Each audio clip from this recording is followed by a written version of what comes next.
Are you ready? The third talk in this series of 3 talks to honor the birthday of Mirna. We have Menachem Magidor from Hebrew University Jerusalem, and the title is Singularizing Cardinals and Square-like Principles. Does it work, the microphone? Yeah, okay, fine.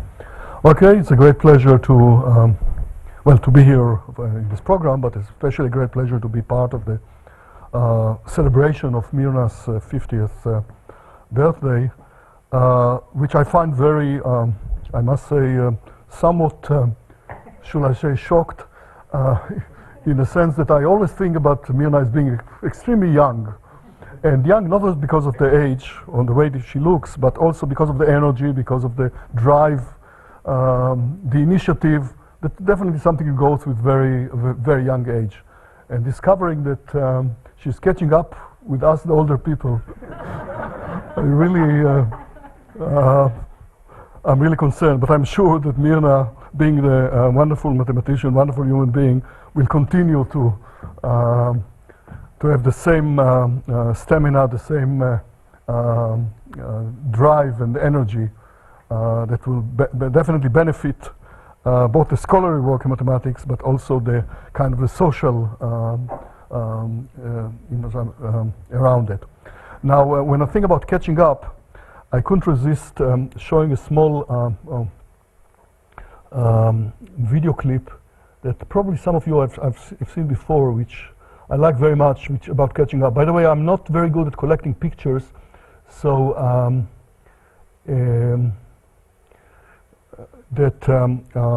so I couldn't show many pictures like Jean have done with Mirna and memorizing, but definitely, okay. Why it doesn't work? Okay, that work. Quiet. Stop here. Say you're 40 years old. Now, wait a minute. Who's 40? Just say, pretend you're... I'm not 40. All right. Pretend you're... No, 40. All right, wait a minute. Look, pretend you're 40. Pretend you're 40 years old. And you're in love with a little girl, say, 10 years old.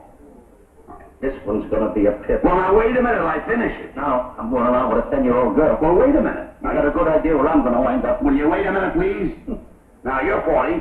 She's 10. You're 4 times as old as that girl. Now, you couldn't marry her, could you? Not unless I come from the mountains. Now, never mind that. I'm asking you one little simple question. You want to answer it? You're 40. She's 10. You're 4 times as old as that girl. Can't marry her, so you wait. Oh, you wait 5 years. I wait 5 years. Now you're 45. The little girl is 15. Now you're only 3 times as old as that little girl, right? Huh? So you wait 15 years more. Now the little girl is 30, you're 60. Now you're only twice as old as that little girl. She's catching up. Yes. Now here's the question.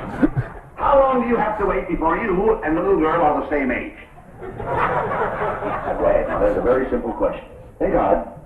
I mean, the whole thing is ridiculous. What's ridiculous? If I keep waiting for that girl, she'll pass me up. What do you mean? She'll wind up all in man. What are you talking about? She'll have to wait for me. Why should she wait for you? I was nice enough to wait for her. Oh, stop. She is anyway. She don't want to wait for me. I don't have to marry her. Marry her? She's a nice girl. Wait a minute. Quiet. No, okay. Look here. Say you're 40 years old.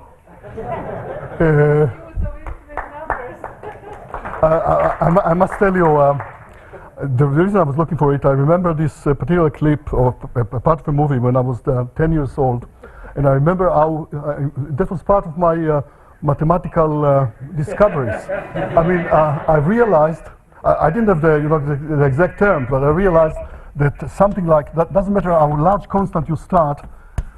When this converges to 1 when n goes to infinity. So and I remember that I was really impressed by this fact following this movie. Okay, let's get down to business. And okay, it's this one and window view. Okay. Where is how to do a full? That's it. Full screen mode. Full screen mode. Okay, fine. Okay, so we are going to talk about singularized cardinal square-like principles, an hierarchy of principles like that, and we see how, to what extent we can get models in which these principles fail. So we talk about squares and their friends, forcing failure of square-like principle singularizing and weak squares, and supercompact pseudo-prequy.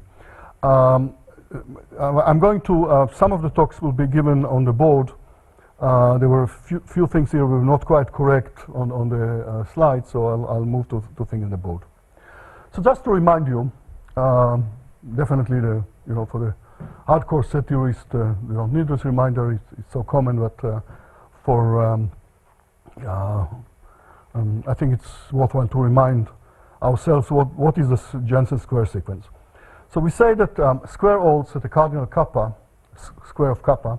If you can witness the fact in a coherent way, you can witness the fact that the ordinals less than kappa plus has cofinality at most kappa. Namely, for each alpha you find a closed unbounded subset of alpha. The order type is going to be at most kappa, and it's coherent. Namely, if beta is the limit point of C alpha, then C beta is nothing else than the initial segment in C alpha determined by beta. So if you think about it, of the picture, here is kappa plus. Here is a typical alpha.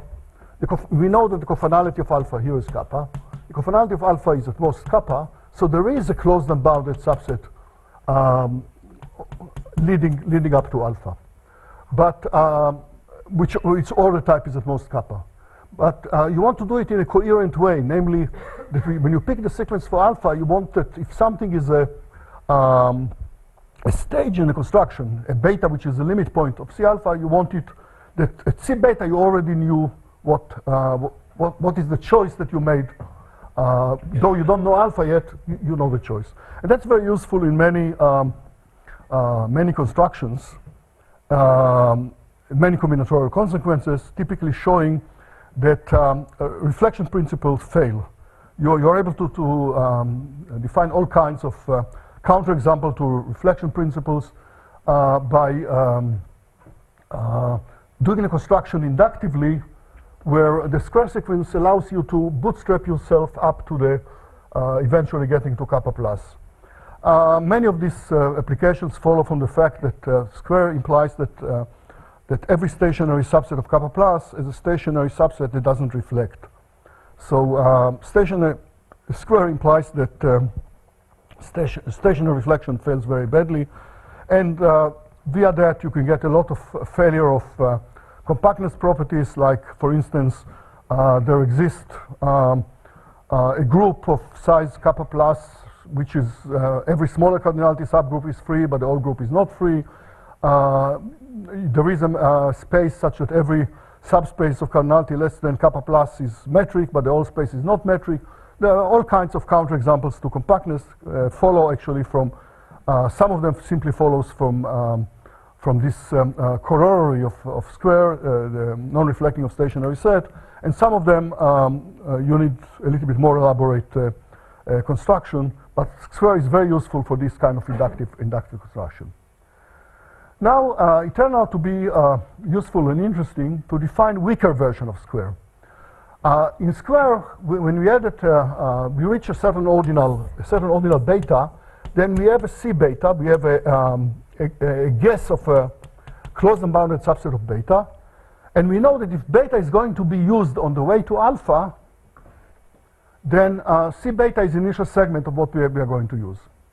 Now, the weaker squares is you simply try to get you allow yourself more than one choice at every stage beta. So now the square kappa lambda holds. Lambda is a parameter that tells you how many guesses you are allowing yourself at every stage beta. So square kappa lambda holds. If there is a sequence C alpha for alpha less than kappa plus, so that now C alpha is not one closed unbounded subset, but it's a family of closed unbounded subset of alpha. Such that for each member of C alpha, the order type of D is at most kappa, and you got the coherence. And the coherence now, since you're talking about more than one set, if D is a member of C alpha and beta is the limit point of D, then D intersect beta belongs to C beta. It appears already among the guesses in C beta. And the parameter lambda tells you that the number of guesses you got at every ordinal alpha is at most lambda. Now, of course, the usual square, you got only one guess, so it's equivalent to square kappa 1.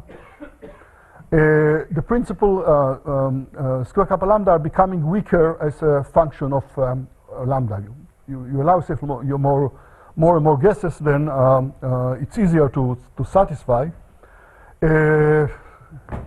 Now, one case is a special case where lambda is kappa. You allow yourself, remember, you are moving to kappa plus, you allow yourself lambda many, kappa many guesses. It's known also square star kappa, and it's equivalent to having a special ancient tree on kappa plus. And it automatically holds in case kappa to the weak power of kappa is equal kappa, which of course can hold only if kappa is regular. So if you have GCH, all the regular cardinals are automatically satisfy this weak square. Of course, there is a weaker version, which is square kappa, if you want to look at square kappa plus, but this is known as the silly square because it always holds. If you allow yourself kappa plus many guesses, then you can pick a guess which will lead you to any alpha less than kappa plus. By the way, surprisingly enough, even the silly square is useful sometimes, having a list like that. Okay. Question? Yeah. What lambda is enough to give you a non-reflecting stationary set? Lambda, anything lambda which is less than kappa give you a non-reflecting stationary set.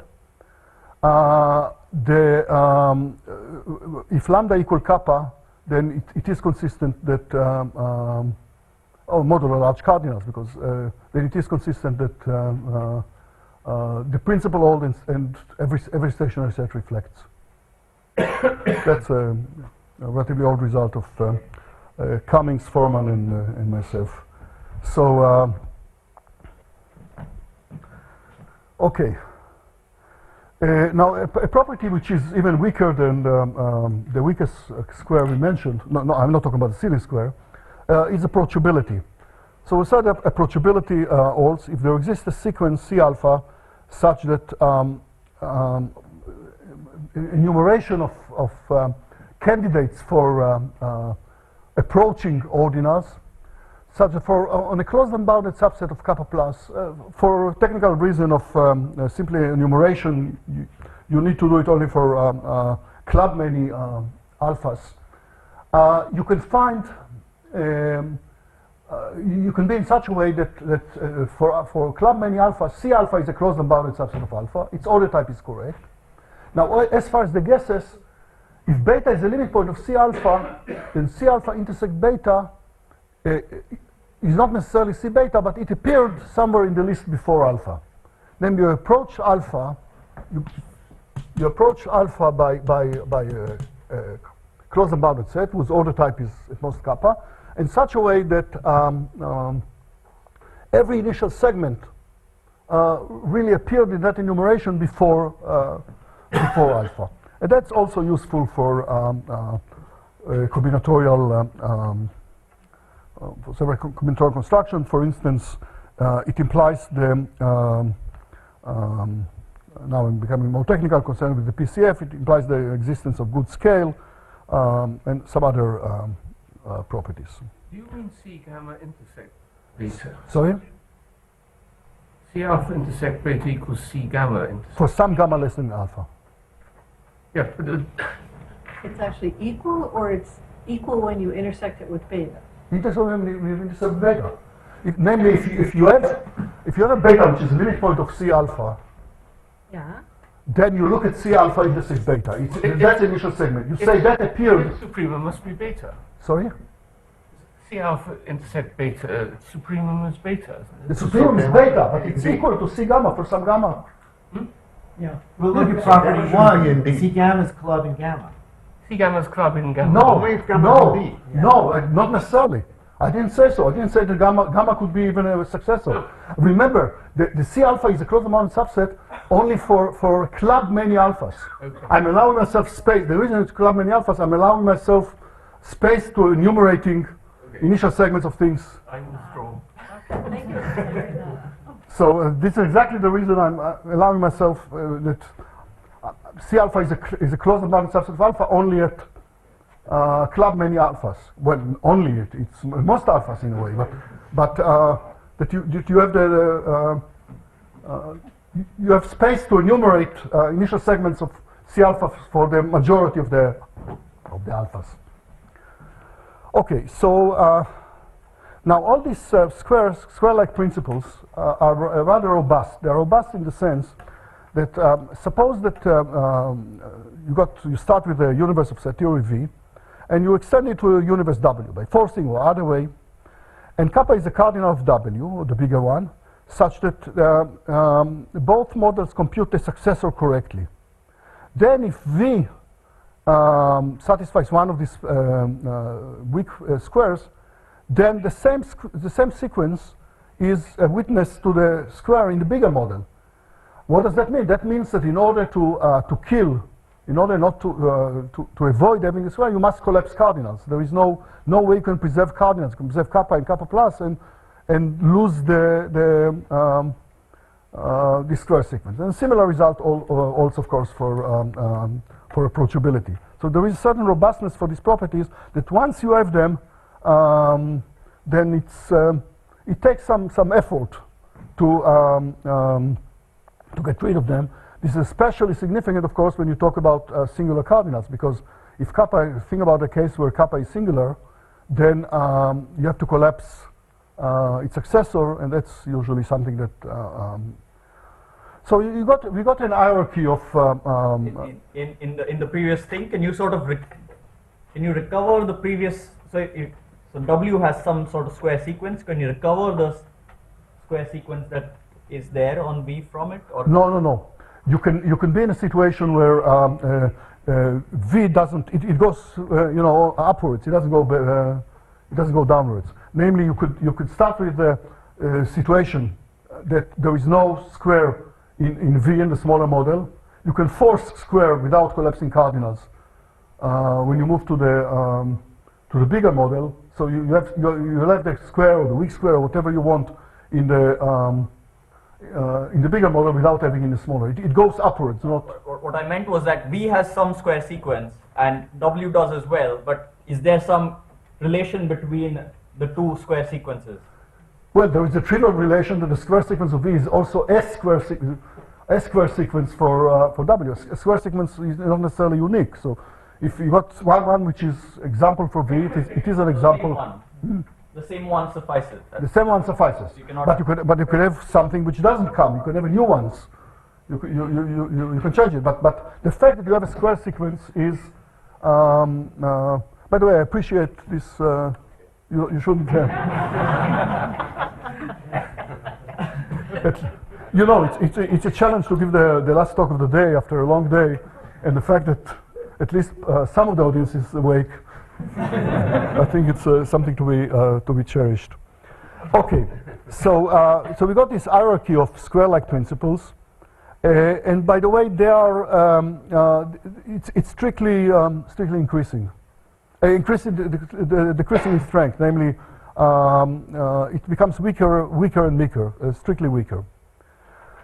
Now, where do we have these principles? In all the canonical era models for moderate large cardinals, the square holds everywhere. We have it, the thing is true for every kappa. In L, if you talk about L of mu, L of, for a measurable cardinal, the canonical inner model for Woodin cardinal, for quite a while, in the inner model it's true for all kappa. Even when you get, we'll get in a short while to cardinals which actually block square, then still in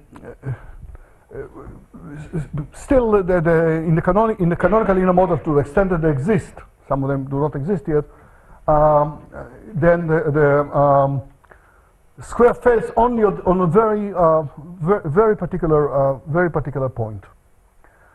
Now, on the other end, above very large cardinals, square in square principles fail, and there is again an hierarchy of how much in this hierarchy, if you think about the you know, it's a weaker thing. So the point is, where does it, which of these principles, what is the strongest principle which is still holds in the presence of this large cardinal is something which is an interesting measure of the largeness of the cardinal. So, for instance, very large cardinal imply the failure of square-like principles. So, for instance, the result of Solovay that says if kappa is strongly compact, then square lambda, the old square with one choice, fails for above the strongly compact. It fails everywhere.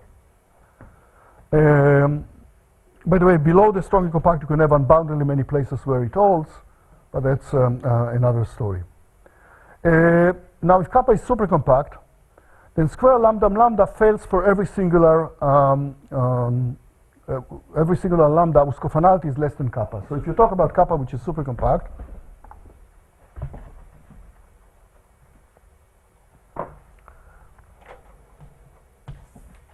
here's kappa super compact, and now you got lambda that the cofinality is less than kappa.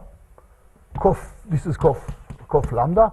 Then square lambda lambda, the weak square fails, and actually even stronger than that, the approachability fails.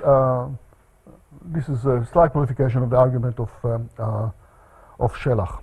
Now, for others, that the cofinality is different, then it's actually a result of several other people, but Berk and Kanamori summarized it by saying that square kappa lambda mu fails for lambda above kappa for mu less than the cofinality of mu is less than cofinality of lambda. Square lambda lambda can hold if lambda is not of this form. By the way, these results are tight, are accurate. You can force, starting with supercompact, you can force anything that doesn't fall under these cases to have exactly the kind of square principles that is allowed by this statement. Now, the first place in the hierarchy of square-like principles that can hold is intuitively measure of how you close to inner model and to what extent you are to the kind of canonical L-like models, and to what extent you are closer to something that smells like a little bit like supercompactness. So it's interesting to classify to what extent where the square principle fail. Let's pick an example. We got two forcing axioms: PFA, the forcing axiom for proper forcings, and MM, the Martin maximum.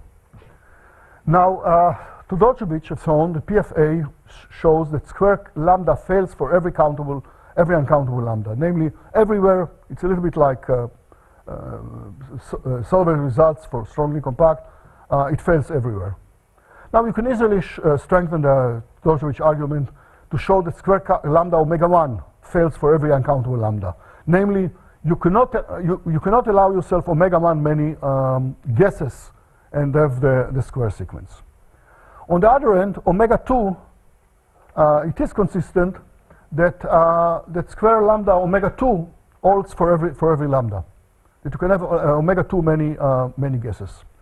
What's the difference between omega 1 and omega 2 in this case? It's simply that under PFA, the continuum is omega 2. So you can have anything, in some sense, something which is less than the continuum. Well, you don't have too many possibilities. PFA implies the continuum is exactly Aleph 2. So you can have, but you can't. But square lambda omega 2 is consistent with PFA. On the other end, if you consider MM, then the situation becomes more restrictive.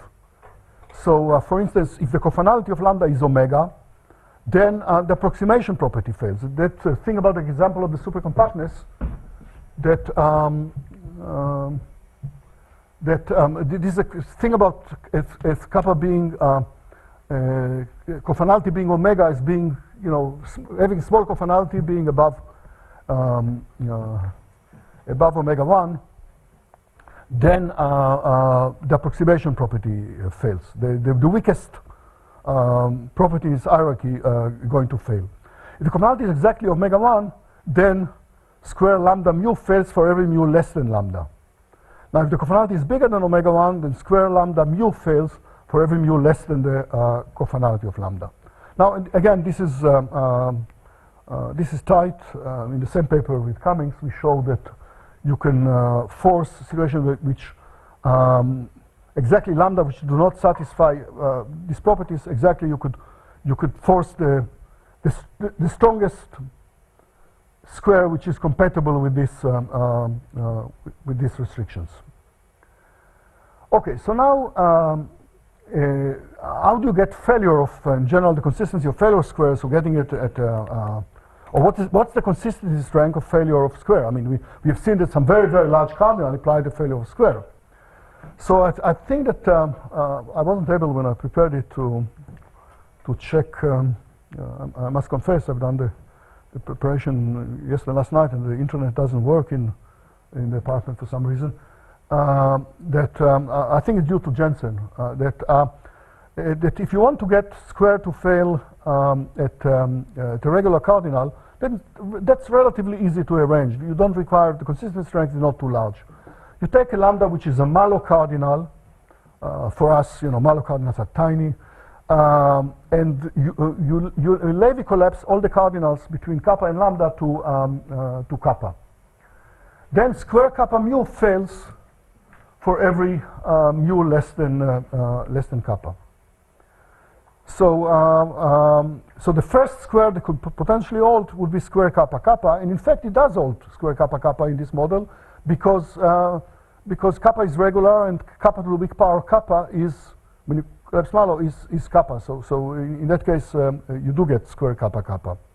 If you want square kappa kappa to fail at a regular, then you need a more complicated technique which is due to Bill Mitchell, that you must somehow mess up generalized continuum hypothesis. So there is a construction in which you start with a malo cardinal, and you can find a forcing extension in which lambda is successor of kappa and square kappa kappa fails. Now, what about the weaker thing about approachability? Here we have a freedom. You could have in the model, if you do it one way, approachability will be true. If you do another way, approachability will be false. You can have your choice. So getting failure of square at regulars is relatively, the consistency strength is not too large. Now, what is the consistency strength of the failure of square, or the weaker version of square, at a singular cardinal? So this is a question which is really still open. We don't know what consistency strength of that thing is. And let me tell you what's on. It definitely requires much larger cardinals, because see the following situation. Remember the thing about the robustness of the property.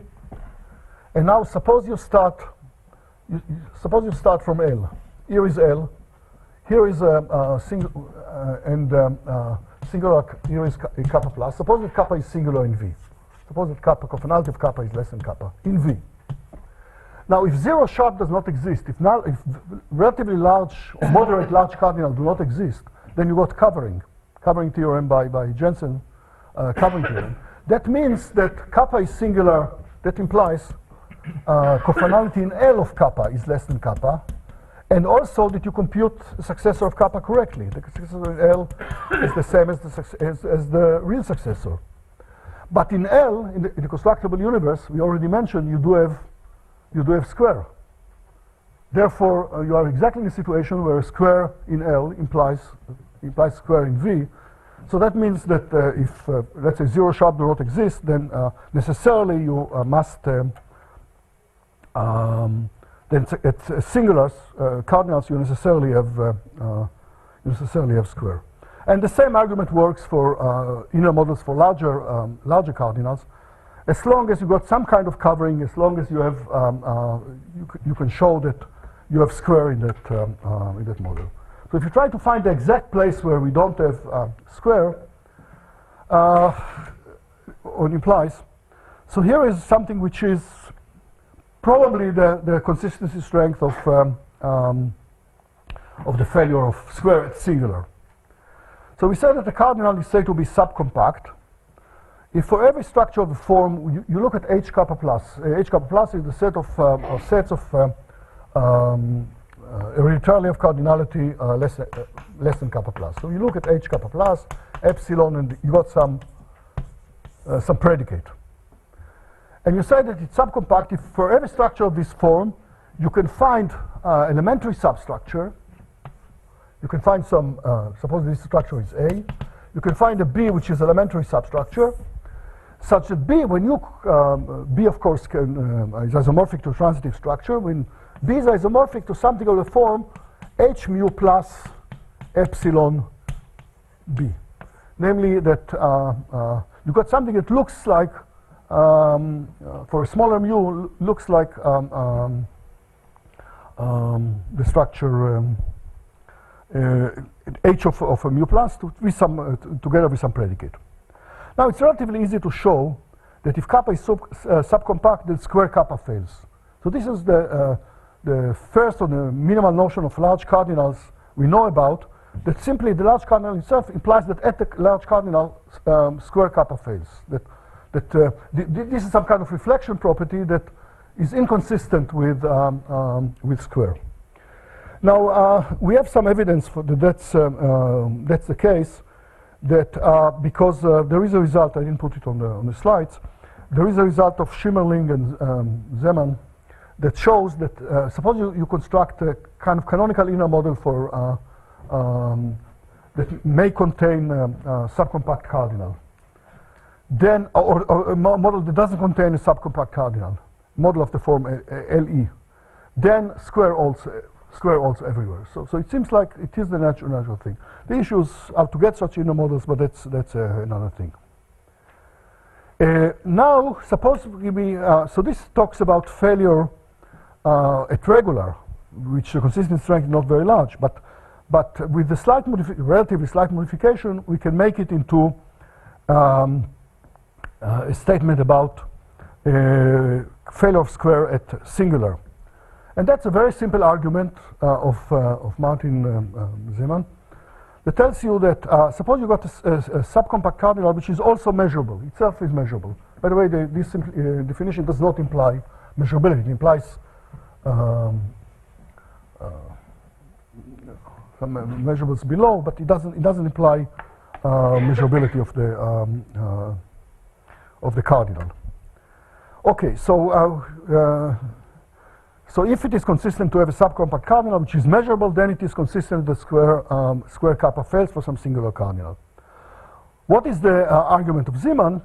It's rather simple. You start from a kappa which is measurable subcompact, therefore it is no square, and you use Prickly forcing for changing its cofinality to omega. And you use the fact that if kappa is measurable cardinal such that at kappa, we happen to have that kappa, square kappa fails, then if one forces with Prickly forcing for kappa, then in the resulting model, the square still fails.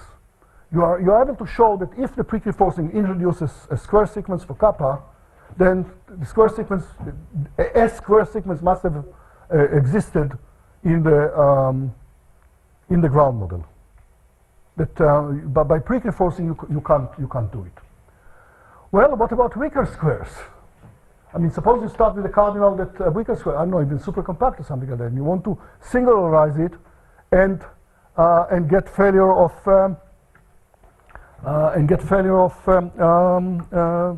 square that cardinal. Well, if you try to Prickly, now there is a surprise, because the theorem of Cummings and Schimmerling tells you that if kappa is a measurable cardinal, if you force with Prickly forcing, then in the resulting model, well, square kappa, maybe it's not true if it wasn't true in the ground model, but square kappa omega is true. You can have, if you allow yourself omega many guesses, then you do have it automatically. It doesn't matter what the ground model, if it was measurable, you change the cofinality of kappa to omega, you force with Prickly forcing, automatically square kappa omega is going to be true. And we are talking about Prickly forcing. In a minute, we'll see that this is much more general, and here we are connected to the work Mirna and Saron, and in a minute we'll talk about that. Okay, so what are the properties of the pre-forcing? So the property of pre-forcing, you start with the measurable cardinal in model of theory. I don't know what's impossible. It's of course inaccessible.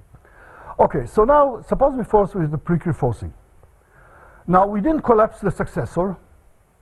Pre-forcing doesn't collapse the successor, and we have an omega sequence which is cofinal in kappa. Now the pre sequence cofinal in kappa has the following properties. For large enough n, alpha n is regular. From a certain point on, the canonical pre sequence, if you use a normal ultrafilter, is going to be a regular cardinals. I'm more interested in the fact that I want to be just the fact that they are uncountable cofinality, uncountable V cofinality. Of course, we get more, but and now if you use a normal ultrafilter to do the pre-forcing, then every closed and bounded subset of kappa in the ground model, eventually this omega sequence is going to be there. This omega sequence gets through all the clubs, all the closed and bounded subset that belongs to V. So now let us make a definition. You got two models of transitive models of set theory. A kappa is the regular cardinal in V. A sequence is said to be kappa pseudo pre sequence over V if for every club, eventually club that belongs to V, closed and bounded subset in V, the sequence is eventually in the club, and the cofinality is uncountable. We're going to make requirements of. Okay, so now a result of paper of Mirna and Shelach, and independently was done by Gittig. The paper of Mirna and Saron contains many other results. It tells you the following thing: that suppose that V are two transitive models of set theory, and in such a way that you got an inaccessible kappa, and so suppose it satisfies GCH. You can, in the paper, it's a little bit. You can weaken it a little bit, but in W kappa it's got. And now when you extend, when you move from V to W, here is V, here is kappa. Kappa is inaccessible here. You move to W. Now in W, here it's kappa is regular. Kappa becomes singular, and the cofinality of kappa. I mean, the result talks about cofinality, but I'll be limited our attention to the cofinality omega. And suppose you didn't collapse kappa plus, then automatically there must be a pseudo pre sequence in W. You must have introduced a pseudo pre sequence for W. You must introduce a sequence that eventually meets every. Eventually is in every closed and bounded subset of kappa. Now, actually, I don't think I was trying to look in the paper, Mirna. Maybe you remember that it's an old time ago when you were even much younger. There is essentially implicit an argument that shows that in this situation. Square kappa omega holds in W, but you never stated. It's never stated, and I suspect that it's partially because you were interested in not just cofinality omega, but the general case in which it is not known whether it's not known. So I think that's. Yes, and we were all very interested in this functional square. Yeah. Anyway, so implicit in the Lamonja Shelach thing is the fact that in that situation you have square kappa omega necessarily hold. Let me very briefly show. Now I want to move to the board. Maybe partially I have to embarrass. There were certain statements in the slides that I prepared, which are not quite correct, so I think I'll.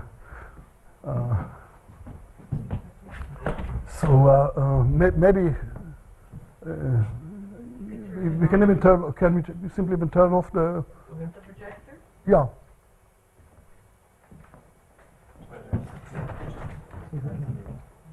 Oh.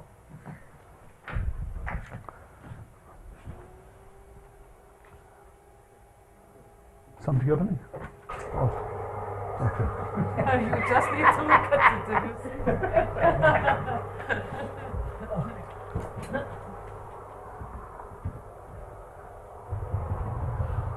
Okay, so now comes the following lemma or theorem or whatever you want to show it. It says the following thing, that suppose that we got V is subset of W, and exactly the same situation, and suppose that, what's a, just Yoko just moves and things happen, you know. And she does something. well, Yoko is a very powerful,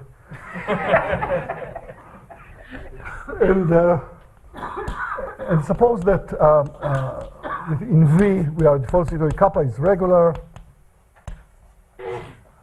In W, cofinality of kappa is omega, but kappa plus in the sense of V equal to kappa plus in the sense of W. And there is a pseudo precree in W. There is pseudo precree over V. Then I claim that square, then in W square kappa omega holds.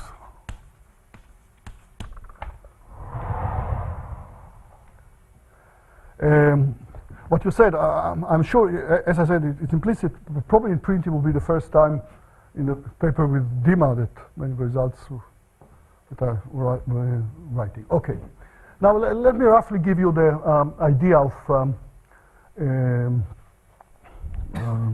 the proof. We use the fact that in V, kappa is regular, and therefore fix chi large enough, you know, such that h chi contains all the relevant large enough, and let for every alpha, for alpha less than kappa plus, fix a continuous increasing sequence of elementary submodels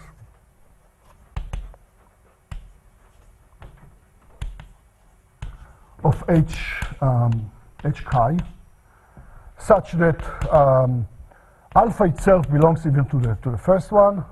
Oh, but by the way, h chi, I assume that it endowed with some fixed well ordering. Alpha 0 belongs to alpha belongs to M0. The cardinality of M alpha, the sequence M rho, cardinality of M rho is less than kappa. And the union, of course, will cover all of the union of M rho covers kappa. By the way, which means it will cover all of alpha, because alpha has got cardinality kappa by elementarity. Cardinality kappa, M rho intersect kappa is a rodinal. Okay, that's it. So now we know that the set, the following set is a club. The set of alpha such that M rho intersect kappa is exactly rho. The set of rho is a club in kappa. This is all done in V. Kappa is regular, so you can do all this construction.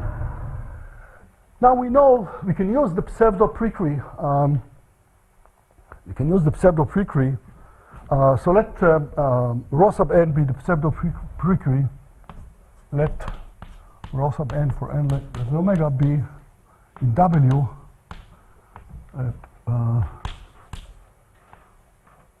pseudo precree over V. So now I'm going to tell you what is the, remember, I want to show square kappa omega. So I have to for each alpha, I have to find out a family. I have to find out the family of countably many subsets of clubs in alpha that will be used as a square. So what I'm doing, I'll take those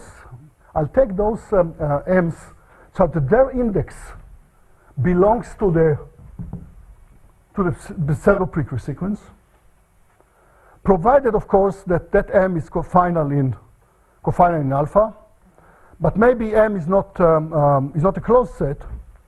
Then I simply take the closure of it. So I'm considering the set of so C alpha, the family C alpha, is made up of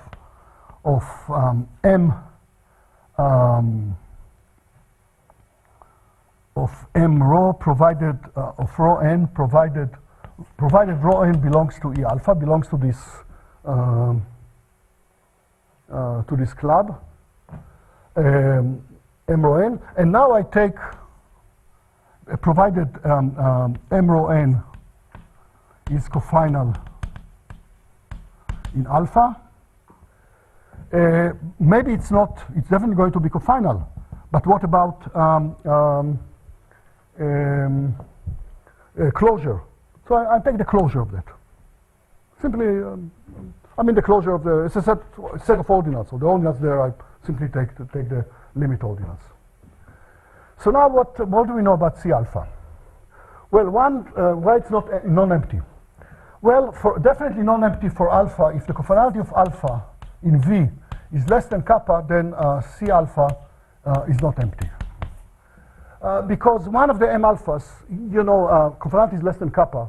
The union of all these M rows is going to cover all of kappa. In particular, it goes at some point past the cofinality of alpha. Once it passes the cofinality of alpha, it will contain a cofinal sequence in alpha. So that's now another thing, which takes a little bit of argument. I will not do it. M rho n is omega closed, or intersect kappa is omega closed in V.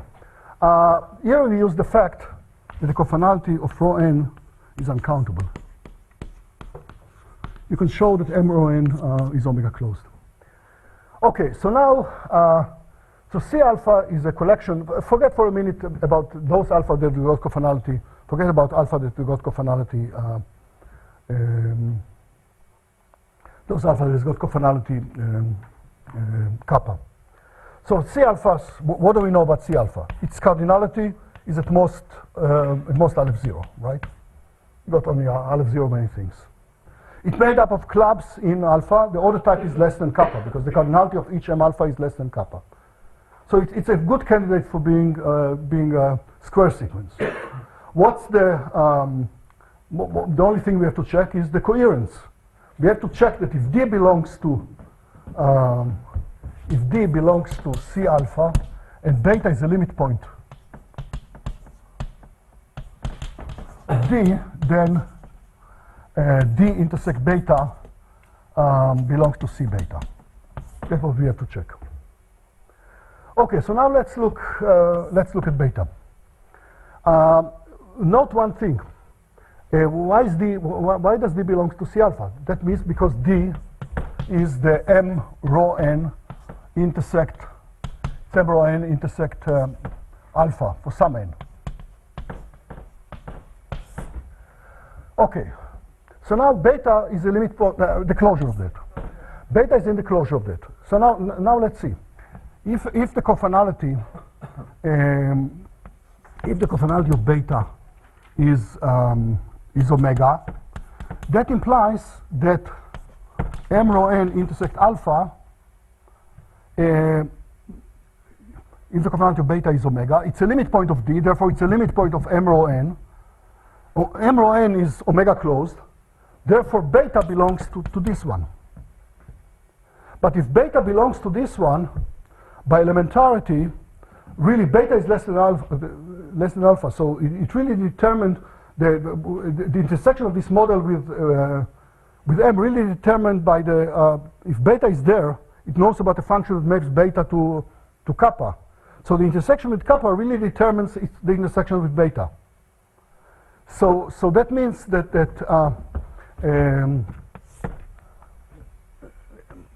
m rho n of I should have put an index for the m's. I defined it initially separately for each one of them, but that means beta is there. That means that m beta n alpha intersect beta is the same as m beta rho n intersect beta, because they have the same intersection with kappa. The intersection with kappa is rho n. This one knows about beta, therefore it knows about the minimal function mapping beta to kappa. This one knows about the minimal function, therefore the intersection is the same. They've got the same intersection.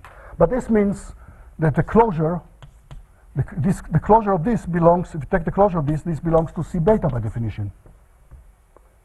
And this is exactly D intersect beta. So that's the case that beta has got cofinality omega. Now, if beta has got cofinality cofinality bigger than omega, then look at what beta is belongs to the closure of m rho n intersect alpha. So it's a limit point of m rho n. Well, if it is in m rho n, then it's the same argument.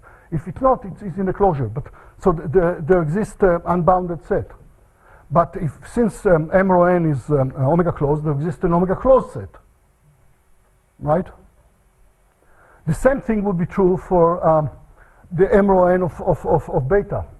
Now the intersection of two omega closed set of the thing is also unbounded in beta. So that means that m rho n alpha and m rho n beta has got unbounded intersection with, their intersection with beta is unbounded. The same argument now shows that their intersection with beta must be the same. Must be the same. So it satisfies coherence, and therefore it is satisfies coherence, and therefore it is it does form a square sequence. Well, I was cheating a little bit because I didn't take care. I was talking about alpha, which cofinality is less than kappa. What about if the cofinality of alpha is kappa in V? What is its cofinality in W, in the extension? Kappa changes cofinality to omega. So alpha has got cofinality omega. Cofinality, dealing with ordinals, if you've got a problematic set, of ordinals of cofinality omega, I can easily take care of the square. Simply, for each one, take an omega sequence leading to it. That doesn't conflict with anything on the square. These sequences have no limit points. I mean, the square requirement about square is that it's a limit point. So I can always extend the sequence to have. I can always extend the sequence to have to be a square sequence, and we are fine. Now, one thing about the proof. In order to get, we needed this pseudo-prequist sequence. In the Shelach-Gemonja, they required the 2 to the kappa must be equal to kappa plus. But note that in the proof, we didn't have to use the full strength of the thing being an omega, a pseudo-prequist sequence. There were only, there were actually a list of kappa plus many clubs which we want to be eventually in them. These are the clubs, the E alphas. There are only kappa plus many clubs which we want to meet. So it's enough to have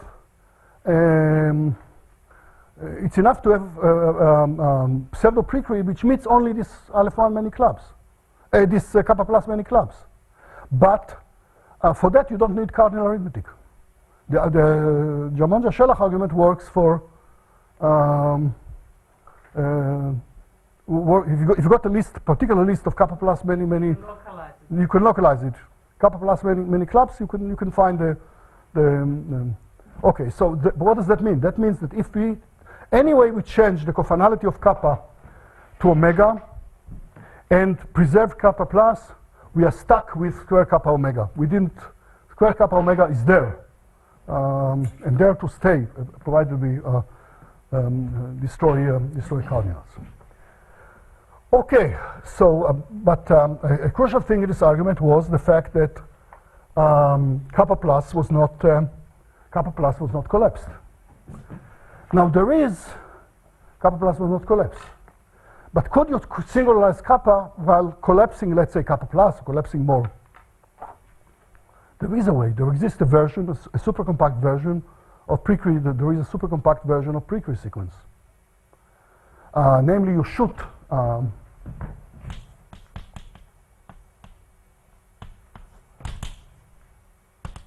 of supercompact version of pre-Cree. Namely, you start with you force actually a sequence Q, and you look at P kappa of, let's say, kappa plus, or let's say general cardinal lambda, or let's say kappa plus. You shoot a Qn, n less than omega. Members of Qn of the P kappa of kappa plus is the set of subset of kappa plus of cardinality less than kappa. They are increasing, and they cover the union of Qn covers all of kappa plus, which means in particular that kappa becomes cofinality omega, kappa plus becomes cofinality omega. If you do it for something bigger, then it is. So now you could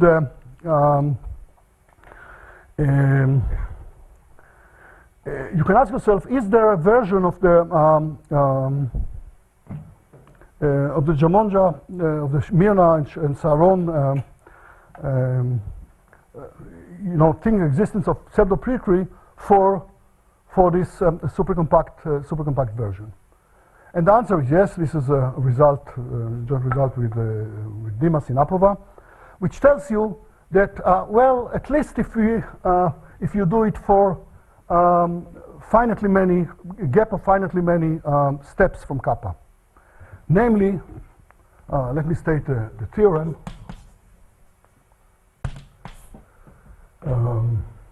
This is myself plus Apova. It says the following thing.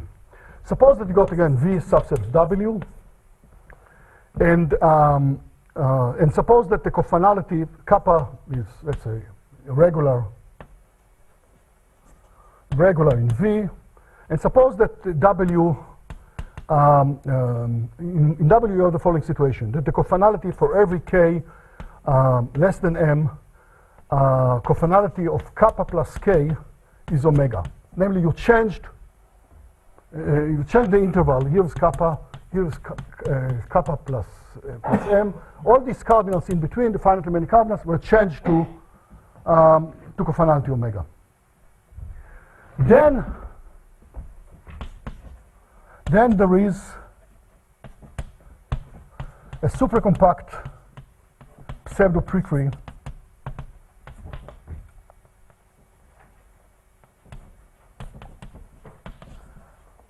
for square for P kappa kappa plus m.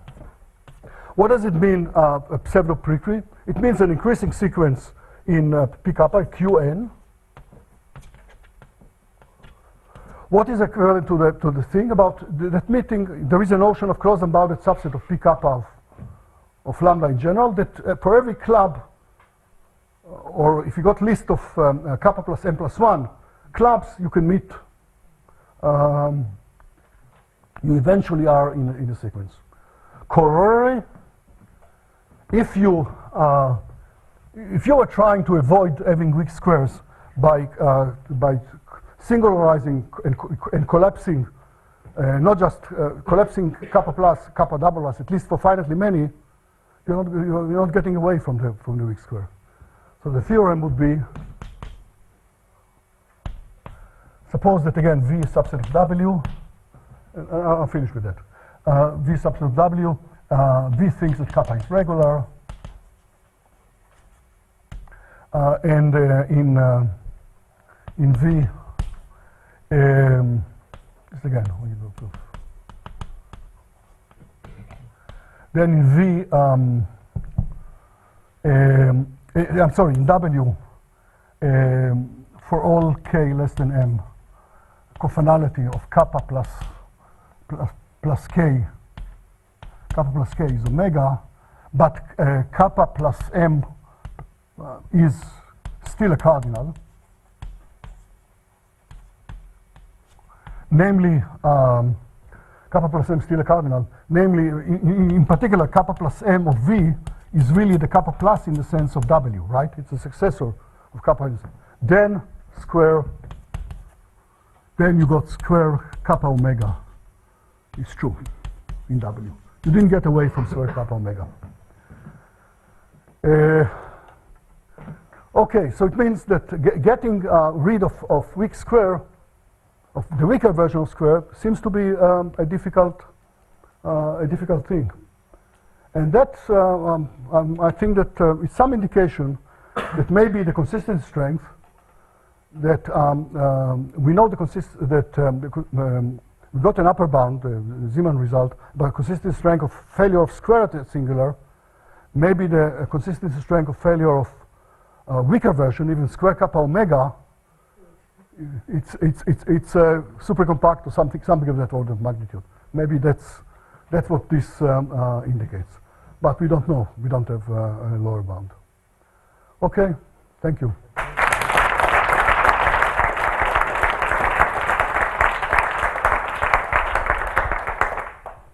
Are there questions or additions or please? What about this square version with parentheses? It seems that it is not preserved even if kappa plus is preserved in the extension. Yeah. That's it doesn't have the same robustness. Yeah. So I don't know if there are like similar results involving this principle, or for weaker versions. Well, definitely, you know, the square, this kind of square, definitely gives you, square of kappa plus. It gives you a sequence that cannot be threaded, right? So, and it cannot be threaded in an absolute sense. So the issue is, so since we find it difficult to find models where square, even this square fails for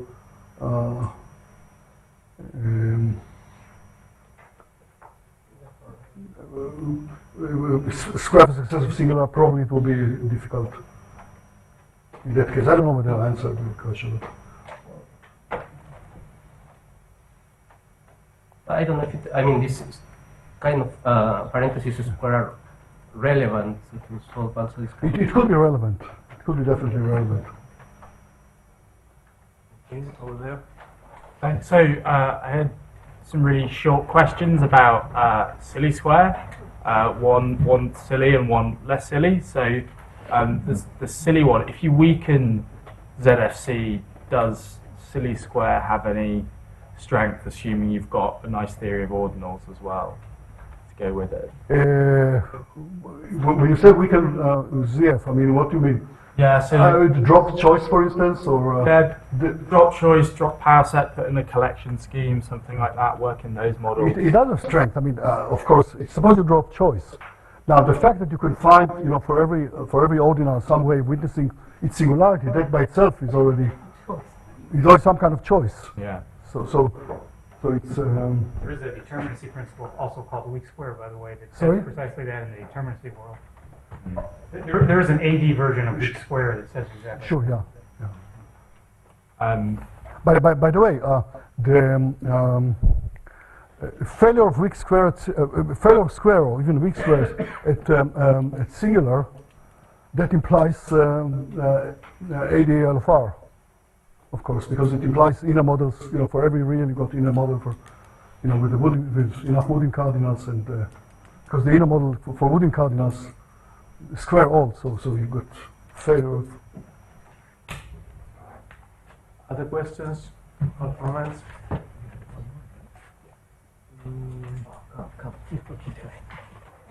So let's thank Menachem.